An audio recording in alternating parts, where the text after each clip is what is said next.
ஒரு சில பேர் இன்றைக்கி புதிய நபர்கள்லாம் இங்கே வந்துருக்கிறதா கேள்விப்பட்டீங்க. இது யாருடைய பிக்சர் தெரியுமா? யாருடைய பிக்சர்? எங்கள் ஊர்லலாம் பேசுவாங்கப்பா, அந்த ஊரில் பேச மாட்டேங்கல, கொஞ்சம் வாடி கொஞ்சம் கம்மி பண்ணிக்கங்க. இது யாருடைய பிக்சர் தெரியுமா? யாருடைய பிக்சர்? சத்தமாக லவ்லி. நீங்கள் கற்றுக்கத்தானே வந்துருக்கிறீங்க. Your the children. அப்படி இல்லையா? இல்லை திருவிருந்தில் முடிக்கிறீங்க. சிரிக்கிறதுக்கு தொட்டு கொடுத்தா சிரிக்கிற போதுதான். ஸ்மைல் பண்ணுங்களேன். ஐயோ வேணாம்ப்பா கொடுங்க, ஐயோ சரி வேண்டாம், நீங்கள் சிரிக்காம எடுத்துக்கலாம். ஓகே, இது இந்த இந்த இந்த பிக்சரை பார்த்த உடனே நமக்கு எப்படி தோணும்? ஆனால் இட்ஸ் நாட் ஜீசஸ், தெரியுமா? ஏசுசாமி இப்படி தான் இருந்தார். லூக்கா தேவ மனுஷன் நினைக்கிறாரு, ஒரு டிராயிங் பண்ணதான ஒரு பிக்சர், அவ்வளோதான். இது போல் ஏசுசாமி போல நிறைய பேர் நடிக்கிறாங்கன்னு இயேசுவை போல வாழ தெரியல. ஆமாவா இல்லையா? ஆனால் எனக்கு சின்ன பிள்ளைகள் மத்தியில் சின்ன ஒரு பிக்சர் இதை கொண்டு போனால் ஜீசஸ் அப்படிமா. சின்ன பிள்ளைகள் மத்தியில் கொண்டு போனால் ஜீசஸ். நம்ம என்னன்னா அழிந்து போகிற பொருளை வச்சு அழியாத ஆத்துமாக்களை சம்பாதிக்கக்கூடிய ஒரு சேனை வீரர்களை தான் நான் கத்தர் இங்கே தெரிந்து கொண்டிருக்கிறேன். நம்ம தானே. ஓகே, இதை பிடிச்சின்னு ஒரு காஸ்பல் பண்ணுவோம். ஏசுசாமி இந்த பூலோகத்துக்கு வந்த நோக்கம் பாவங்களையும் சாபங்களையும் நீக்கும்படியாக இந்த பூமிக்கு நினைச்சிருக்கிறாரு, வந்திருக்கிறார். அப்படி தானே? வந்து நம்முடைய பாவங்களுக்காக நம்முடைய சாபங்களுக்காக அவர் அடிக்கப்பட்டு 3ஆம் நாள் நினைக்கிறார். என்ன பண்ணார்? சத்தமாக சொல்லுங்க. அது ஒரு கெத்தா சொல்லணும், தெரியுமா உங்களுக்கு? உயிர் தெழுந்தால் மட்டும் என்ன சொன்னால் கெத்தா சொல்லணும், இல்லை உயிர் தெழுந்தார் அப்படின்னு சொல்லலாம். ஆமாம், அது ஒரு கம்பீர சத்தம் வேணும்ல. அப்படி தானே? அது மேஜிக்கில் என்ன செய்வோம், நம்ம இதை பார்க்கலாம். யாராவது ஒரு நபர் ஆடியன்ஸ் யாராவது வரீங்களா?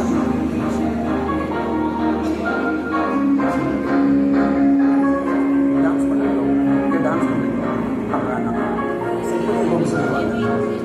ஏன்னா அந்த மாதிரி நபர்களை கூட்டம்னா செட் பண்ணியிருக்கோம்னு சொல்லியிருக்கீங்க நீங்கள் எல்லாரும். அதனால வேறு யாரும் பின்னாடி யாரும் சின்ன பேர் பெரியாட்கள் யாரும் வச்சுக்கலாம். Teachers, anybody teachers? Come on.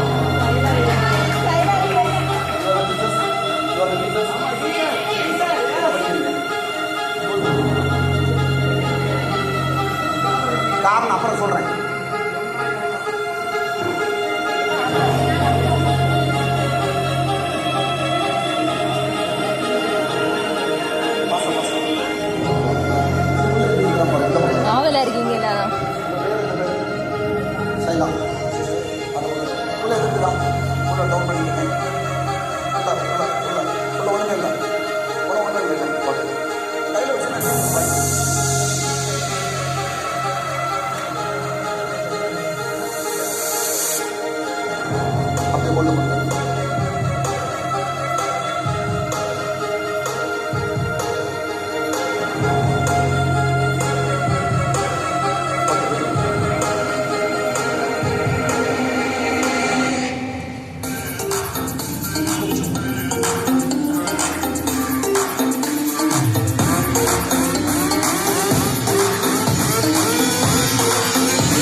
அடக்கம் பண்ணப்பட்டு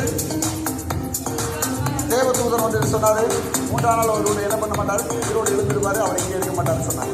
அதே போல் அவர் கல்லறை திறந்து பார்க்கும் பொழுது அவர் ஆடை மட்டும் இருந்தது. இயேசு கிறிஸ்து எடுத்துக்கொள்ளப்பட்டார். அவர் எப்போ எடுத்துக்கொள்ளப்பட்டு அவர் ஜீவனோடு இருக்கிறாரோ அப்போயிலிருந்து நம்முடைய பாவங்களும் சாவங்களும் ஒரு உச்சியை பண்ணி வச்சுட்டு போயிட்டார். நம்ம தானே? இல்லைன்னா இன்னைக்கு நம்ம பாவத்தோடு சுற்றி இருக்கோம். அவர் உயிர் தெரிஞ்சதுனால தான் நமக்கு ஜீவ மன்னிப்பு கிடைச்சிருக்கு. ஒரு மரணத்திலிருந்து நமக்கு விடுதலை கிடைச்சிருக்கு, பாவத்திலிருந்து நமக்கு விடுதலை கிடைச்சிருக்கு. அவ்வளோதானே?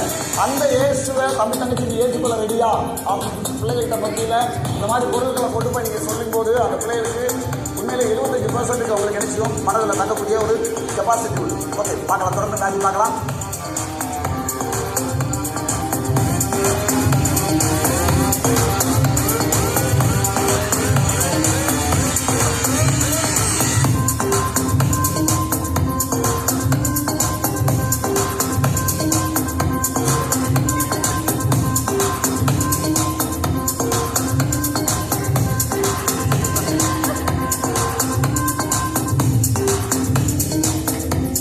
அவர் எங்கே இல்லை, கல்லறையில் இல்லை, அவர் எங்கே என்ன பண்ணுவார், எடுத்துக்கொள்ளப்பட்டார். தேங்க்யூ.